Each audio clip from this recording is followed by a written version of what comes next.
রাত্রিবেলা আমাকে রাত্রিবেলা তুই ছাড় হ্যাঁ কিছু থাকবে না। ও সংসার নষ্ট করছিস, সংসার তুই জোড়া লাগাবি, তুই সংসার জোড়া লাগাবি, বুঝতে পারলি? সংসার তুই জোড়া লাগাবি। বিয়ে হয়ে গেলেও তা গোপন করে দিব্যি অবিবাহিত বলে এতদিন চলছিল। দিদির সঙ্গে বিয়ের প্রতিশ্রুতি দিয়ে চলতো জমিয়ে প্রেম, আর তা জানতে পেরে মাথা ঠিক রাখতে পারলেন না বোন। সেই যুবককে প্রকাশ্য রাস্তায় জুতো পেটা করলো সেই প্রেমিকার বোন। ঘটনাটি ঘটেছে বীরভূমের শান্তিনিকেতনে। এই ঘটনার খবর থানায় পৌঁছাতেই ঘটনার সাথে সাথে এসে পৌঁছায় শান্তিনিকেতন থানার পুলিশ।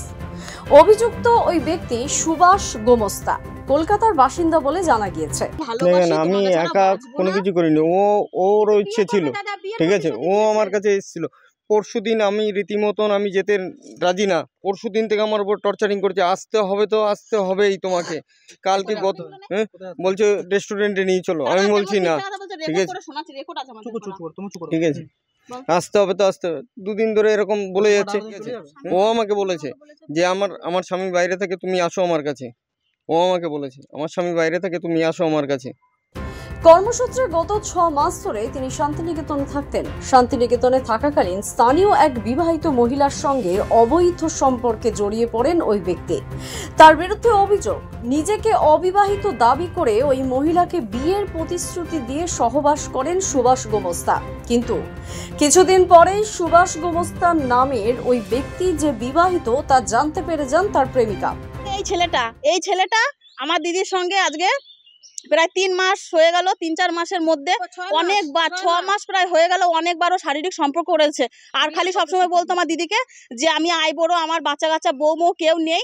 আর ও আজকে আমরা হুট করে জানতে পারি ওর একটা বাচ্চা আছে, ক্লাস 1-এ পড়ে, আর ওর 5-6 বছরের সংসার আছে। বউটার নাম হচ্ছে উর্মিলা হাসদা, আর এর নাম হচ্ছে ডাক নাম বাপি। আর ভালো নাম কি রে? সুভাষ গোমস্তা। বাড়ি হচ্ছে কলকাতা কি বেলুরঘাট নাকি বেলগড়িয়ায় বাড়ি, আর বোলপুরে ও সেন্টারিং কাজে বিল্ডিং গুলো চালায়।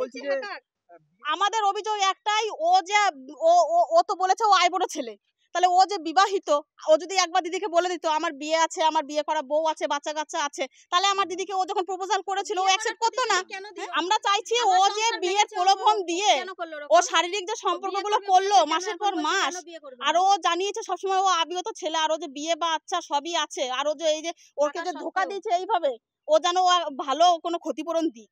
ঘটনাটিকে কেন্দ্র করে এলাকায় চাঞ্চল্যকর পরিস্থিতির সৃষ্টি হয়। খবর যায় শান্তিনিকেতন থানায়, তারপরেই পুলিশ ঘটনাস্থলে এসে পরিস্থিতি সামাল দেয়। অভিযুক্ত সুভাষ গোমস্তার প্রেমিকা ইতিমধ্যেই সুভাষের বিরুদ্ধে অভিযোগ করার জন্য থানায় দ্বারস্থ হয়েছেন বলে জানা যাচ্ছে। দ্য সহজ পাঠ, সহজ কথা, সঠিক তথ্য।